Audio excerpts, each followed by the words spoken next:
بسم اللہ الرحمن الرحیم۔ آج جمعے کا دن ہے۔ جمعے کے دن آپ کے علم میں ہے، آپ کے سوالات ہوتے ہیں، ہم جوابات دیتے ہیں۔ کچھ سوالات آئے ہیں، ذرا سنیے۔ پہلا سوال یہ آیا ہے کہ یہ کونڈے کیا چیز ہے اور یہ کس صحابی سے ثابت ہے، اس کی حقیقت کیا ہے۔ پہلے نمبر پر کونڈے کی حقیقت کیا ہے وہ ذرا سن لیں، اس کا پس منظر سن لیں، پھر شرعی مسئلہ بھی آخر میں سن لیں۔ کونڈے کی جو حقیقت ہے، پہلے نمبر پر آپ نے بھائی جو سوال کیا ہے نا کہ صحابی سے ثابت ہے، یہ بھی غلط ہے۔ کونڈے کسی صحابی سے ثابت نہیں ہے۔ ہاں، اس کی حقیقت ذرا سنیں پہلے۔ کونڈے کی حقیقت یہ ہے جو عام طور پر بیان کی جاتی ہے، وہ یہ ہے کہ 15 رجب کو یا 22 رجب کو کوئی میٹھی چیز، ٹکڑیاں یا کھیر پوری، حلوہ پوری گھر میں پکا کر امام جعفر صادق کی ایصال ثواب کے لیے تقسیم کرنا۔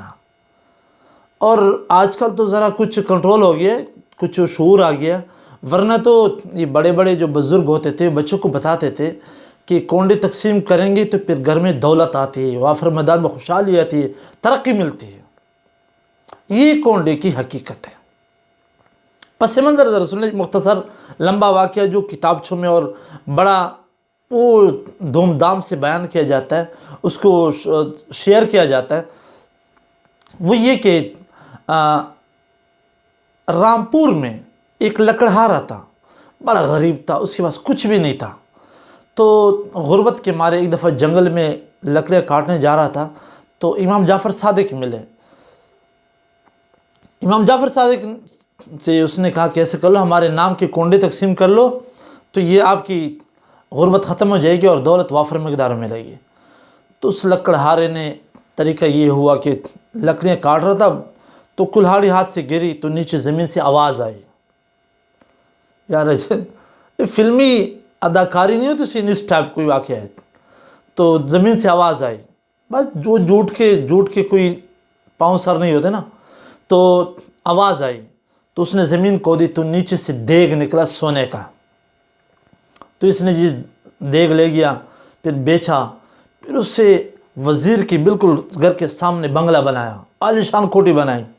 اور اس وزیر کی بیوی چھت پہ چڑھی تھی، اس نے دیکھا تو ہمارے گھر کے سامنے کوٹھی بنی ہوئی ہے، پوچھا یہ کیسے ہو، تم تو لکڑہارے تھے۔ تو یہ بھی عجیب بات ہے نا۔ ذرا کچھ ایک قصے میں ذرا اونچ نیچ ذرا دیکھیں۔ وزیر کے گھر سامنے اسے پتہ بھی نہیں چلے یہاں کوٹھی تیار ہوئی ہے۔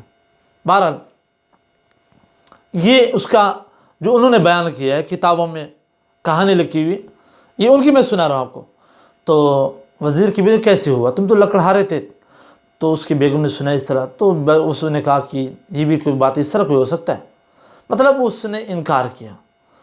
تو انکار کرنے کی دیر تھی کہ بادشاہ کا بیٹا گم ہو گیا، اور ایک وزیر تھا جو اس وزیر سے حسد رکھتا تھا، جس نے انکار کیا تھا کونڈوں کی۔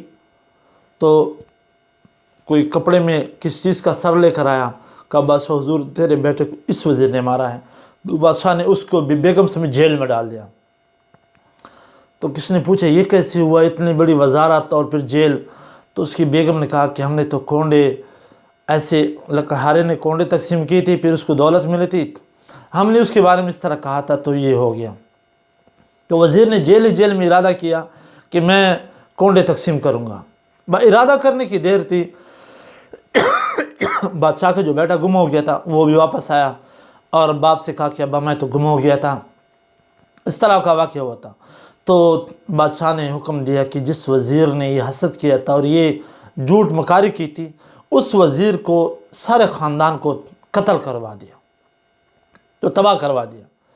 تو یہ پھر لکڑہارا، اب یہ قصہ بیان کیا جاتا ہے۔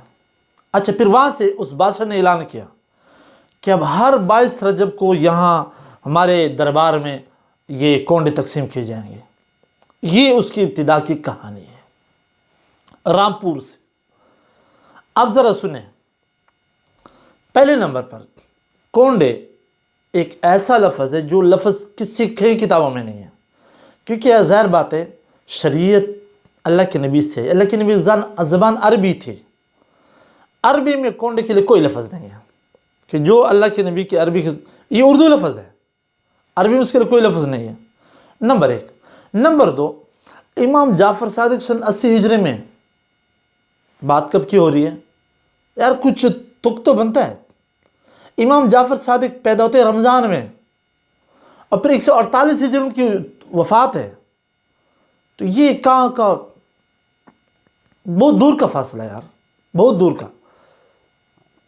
اچھا پھر دوسری بات، یہ امام جعفر صادق کی کہانی جو درمیانے بنائی گئی نا، اور پھر اس کو ادھر، یہ اصل قصہ اور ہے، اصل ماجرا اور ہے۔ اصل ماجرا کیا ہے؟ اصل ماجرا یہ ہے کہ دشمنان صحابہ نے 22 رجب کو صحابی رسول معاویہ ابن ابی سفیان، اس کی تاریخ وفات ہے، اس کی تاریخ وفات کی خوشی میں انہوں نے یہ دن منایا، کونڈے تقسیم کیے، خوش خوش اپنے، چونکہ شام میں تھے، وہاں سنی بھی تھے، تو ان سے بچنے کے لیے خفیہ تقسیم کیے۔ تو جب خفیہ تقسیم کیے تو یہ اسی، اب سنی بھی کر رہے ہیں، اور بھی کر رہے ہیں، نقالی میں علم نہیں ہوتا نا بیچاروں کو، تو وہ بھی کر رہے ہیں۔ تو یہ رسم کی ابتدا یہاں سے ہوئی، اللہ کے نبی صحابہ سے نہیں آئی۔ دوسری بات، ایک عمل آدمی کرتا ہے نا، ہم اپنے آپ کو سنی کہتے ہیں نا، اہل سنہ۔ اہل سنہ کیا مانا؟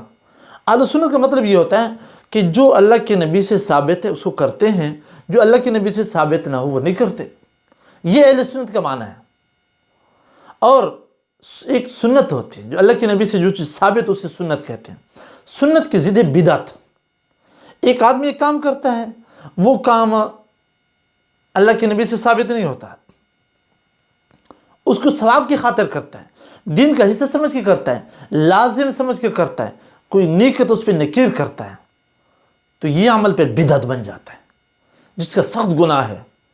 کل بدعت ضلالہ وکل ضلالۃ فی النار، احادیث کے الفاظ ہیں۔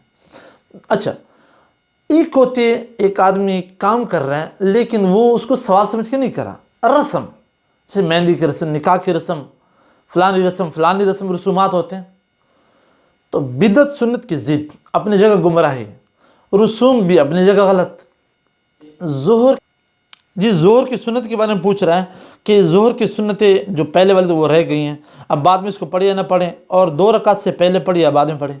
دیکھیے جی، پہلے نمبر پر ظہر کی جو سنتیں پہلے رہ، جس کو پڑھنا چاہیے، چھوڑنا نہیں چاہیے، کیونکہ اللہ کے نبی سے سنتیں اگر رہ جائے تو اللہ کے نبی سے پڑھنا ثابت ہے۔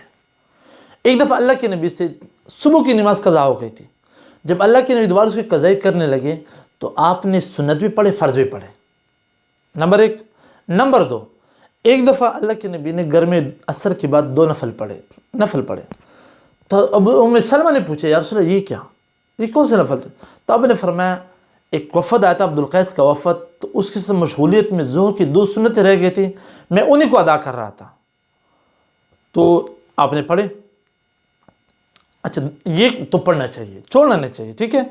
اچھا، دوسری بات، 2 سنتیں جو ہوتی اس سے پہلے پڑھی یا بعد میں پڑھے، تو یاد رکھیں 2 سنتوں کے بعد میں پڑھے، کیونکہ حضرت عائشہ رضی اللہ عنہا کی حدیث میں مبارک ہے کہ اللہ کے نبی جب ظہر کی پہلی 4 رکعت رہ جاتی تو بعد میں 2 کے بعد پڑھا کرتے تھے، تو پڑھیں ضرور، اور جو ظہر کی 2 رکعت ہے تو اس کی بعد پڑھیں۔ اچھا جی، ایک اور بھائی نے سوال پوچھا ہے کہ حمل ضائع ہو گیا، اب خون جو آ رہا ہے یہ نفاس کا خون ہوگا یا نہیں؟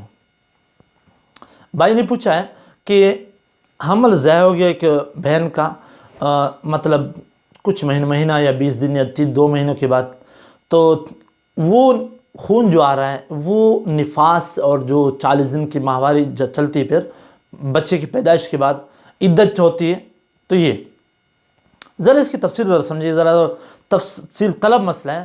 پہلے نمبر پر اگر حمل ضائع ہو گیا اور حمل جب دیکھا تو اس کے جسم اعضاء یا کوئی بھی چیز اعضاء بن چکے تھے، انگلی بن گئی تھی، ہاتھ بن گئے تھے، کوئی عضو بن گیا تھا، تو اس کے بعد جو خون نکلا وہ نفاس والا ہوگا۔ اگر یہ عورت عدت میں ہے تو عدت بھی پوری ہو جائے گی، اور یہ عورت اگر یہ جو خون نکلا ہے نفاس والا تو نفاس والا خون ہوگی، اس میں نماز وغیرہ کچھ عبادات نہیں کر سکتی، ایک بات۔ دوسری بات، اگر بچہ جو ضائع ہو گیا بغیر ٹائم کی، وہ حمل ساقط ہو گیا، تو اگر اعضاء نہیں بنے تو پھر یاد رکھیں وہ جو خون بعد میں آئے گا وہ کسی نفاس والا نہیں ہوگا اور اس کی عدت بھی اس سے پوری نہیں ہوگی. لیکن ذرا پتہ کیسے چلے کہ عذاب بنے کہ نہیں بنے؟ تو اس کا آسان صورت یہ ہے کہ اگر حمل 4 مہینوں پر گرا، 4 مہینے یا 4 مہینے کے بعد گرا، تو پھر یاد رکھیں 4 مہینوں میڈیکل طور پہ اعضاء بن چکے ہوتے ہیں، اعضاء بن چکے تھے، کوئی ہاتھ یا کوئی عضو بن چکے ہوتے ہیں.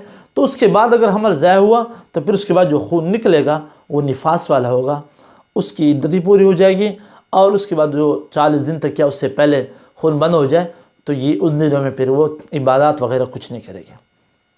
اچھا، اگر 4 مہینے سے پہلے حمل ساقط ہو گیا تو پھر 4 مہینے سے پہلے جو حمل ساقط ہو جاتے ہیں اس میں اعضاء نہیں بنے ہوتے، اس وجہ سے اس کے بعد جو خون نکلے گا اس خون سے نہ اس عورت کی عدت پوری ہوگی، نہ اس عورت کا جو بعد الخون ہوگا اس سے اس کے اعمال وغیرہ سے ہٹیں گے نہیں، اس کو اعمال کرنے پڑیں گے.